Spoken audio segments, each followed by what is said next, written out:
ناظرین السلام علیکم ورحمۃ اللہ وبرکاتہ۔ ہمارے حق بات کڑپا یوٹیوب چینل کو سبسکرائب کیجیے اور بیل آئیکن کو پریس کیجیے۔ مالک بن دینار رحمۃ اللہ علیہ ایک مرتبہ بصرہ کے بازار سے گزر رہے تھے۔ راستے میں فروٹس کی دکان پر نظر پڑی تو وہاں انجیر رکھا ہوا نظر آیا۔ کھانے کی خواہش پیدا ہوئی، جیب میں پیسہ نہیں تھا۔ اپنے جوتے چپل نکال کر دکاندار کے پاس گئے اور کہا کہ یہ میرے چپل رکھ لو، اس کے بدلے میں 2-4 انجیر مجھے دے دو، کھانے کی خواہش پیدا ہو رہی ہے۔ دکاندار حضرت مالک بن دینار رحمۃ اللہ علیہ کو پہچانتا نہیں تھا۔ اس نے جوتے چپل دیکھا، معمولی سادے سیدھے پھٹے پرانے دیکھ کر کہنے لگا ھذا لا یساوی شیئا، اس کی کوئی قیمت نہیں ہے، اس کے بدلے 1-2 انجیر بھی نہیں آئیں گے۔ امام مالک رحمۃ اللہ علیہ وہاں سے خالی ہاتھ چلے گئے۔ بازو جو لوگ تھے پڑوس کے، جب انہیں وہاں سے خالی ہاتھ جاتا دیکھا تو دکاندار سے کہا الیس تعرف من ھذا، تم انہیں پہچانتے نہیں ہو؟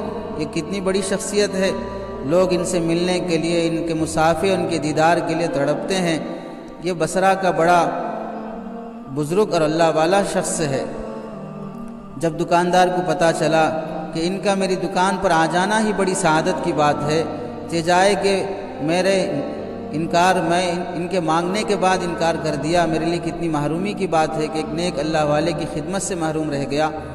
دکاندار نے اپنے غلام کو بلایا اور انجیر کا پورا طبق، پورا ٹوکرا اسے اٹھا کر دیا اور کہا ان قبل ھذا منک فانت حر، اگر مالک بن دینار یہ قبول کر لیں، پورا ٹوکرا قبول کر لیں تو تجھے آزاد کر دوں گا غلامی سے۔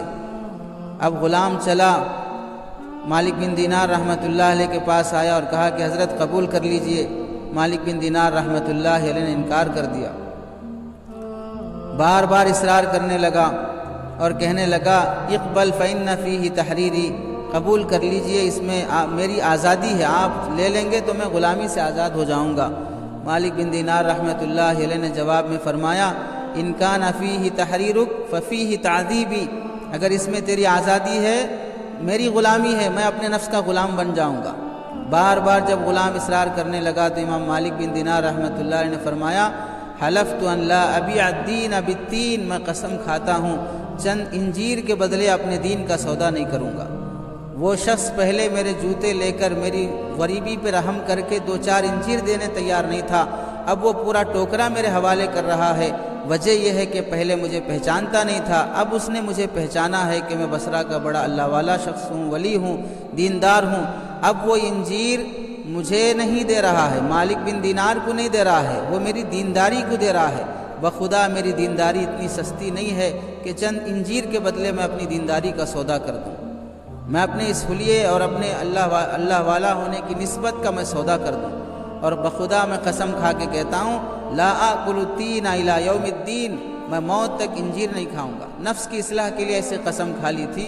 شریعت میں حلال چیز کو اپنے اوپر حرام کرنے کی اجازت نہیں ہے، اصلاح نفس کے لیے ایسی قسم کھا لی تھی۔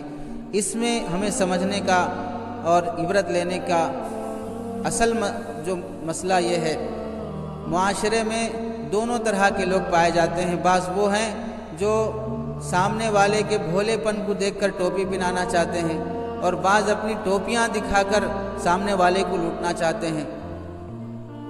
تاجر کہتا ہے آپ کو دے رہا ہوں مول صاحب، کوئی اور ہوتا تو نہیں دیتا تھا، آپ کو دے رہا ہوں صاحب، آپ ہمارے آدمی ہیں بول کر۔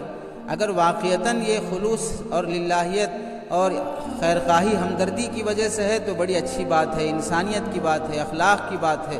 لیکن اگر ایسے جملے استعمال کر کے مذہب کو آڑ بنا کر، دینداری کو آڑ بنا کر اندر دھوکہ دینا مقصود ہو تو پھر جیسے کسی عقل مند شخص نے جواب میں یہی کہا، جب دکاندار نے اس سے یہ کہا کہ آپ کو بول کے دے رہا ہوں، تو فوراً اس نے کہا آپ کو بول کے کیوں دے رہے، میں آپ میرے سالے ہیں، میں آپ کا بہن بھی ہوں، کیوں آپ کو بول کے کیوں دے رہے ہیں آپ؟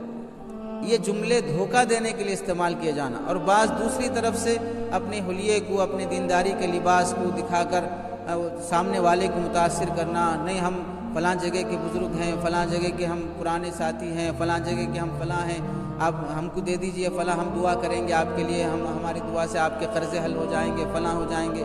دینداری کو دکھا کر دنیا بٹورنا یا دینداری کا لیبل لگا کر سامنے والے کا دین دنیا لوٹ لینا دونوں چیزیں شریعت میں ناجائز اور حرام ہیں۔ ایسی تجارت میں کوئی برکت نہیں ہوتی ہے اور ایسے سودے میں کوئی خیر نہیں رہتا ہے جو دین دکھا کر دنیا حاصل کیا گیا ہو۔ سبق لینے کی بات ہے۔ امام مالک رحمۃ اللہ علیہ کا واقعہ کتنا عبرت آمیز اور کتنا سبق آموز ہے۔